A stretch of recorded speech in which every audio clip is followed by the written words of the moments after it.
წელში მეწყერმა დაგვაზარალა, იმის შედეგად იქ აღარ იცხოვრებოდა არაფერი და დედამთილის სარდაფში ვცხოვრობდი, დღემდე იქანე ვარ.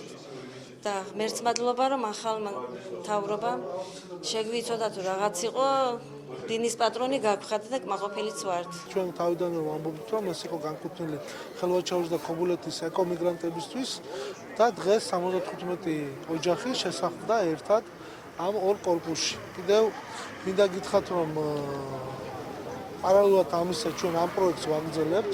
წელს მიმდინარეობს ხელვაჩაურში კიდევ 50 ბინის მშენებლობა, პარალელურად აუცილებლად დავგეგმავთ ქობულეთში, მომავალი წლიდან რომ დაეწყოს სოციალური სახლის მშენებლობა ქობულეთის ეკომიგრანტებისთვის.